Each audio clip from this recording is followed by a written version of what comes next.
সকাল 10টার দিকে তারা শাহ আমানত সেতু চট্টগ্রাম কক্সবাজার সড়কের যান চলাচল বন্ধ করতে শাহ আমানত সেতুর সামনে অবস্থান করে 11টার পরে 11:15টার দিকে পুলিশ এবং বিজিবি গিয়ে তাদেরকে ওখান থেকে সরিয়ে দেওয়ার চেষ্টা করলে তারা ইট পাটকেল ছুড়ে মারে। তখন পুলিশ তাদেরকে টিয়ার সেল ছুড়ে মারলে তারা দুই দিক দিকে পালিয়ে যায়। কিন্তু এখন চট্টগ্রামের যে সাথে দক্ষিণ চট্টগ্রাম ওইদিকে কক্সবাজারের যান চলাচল আপাতত বন্ধ হয়েছে। এছাড়া আমি মিরেশ্বরে খবর দিলাম, যান চলাচল স্বাভাবিক আছে। এদিকে কক্সবাজার বন্ধ থাকলেও চট্টগ্রাম কাপ্তাই সড়ক, চট্টগ্রাম রাঙ্গামাটি সড়ক, চট্টগ্রাম খাগড়াছড়ি সড়কে যান চলাচল স্বাভাবিক রয়েছে। ঢাকা চট্টগ্রাম মহাসড়কের যান চলাচল এখনো স্বাভাবিক রয়েছে।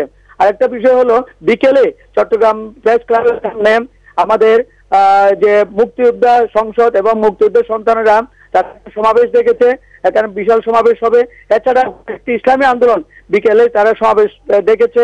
এই কারণে চট্টগ্রামে একটু উত্তপ্ত পরিস্থিতি বিরাজ করছে।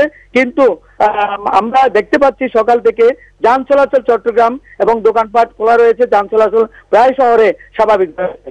এ হলো চট্টগ্রামের সার্বিক পরিস্থিতি।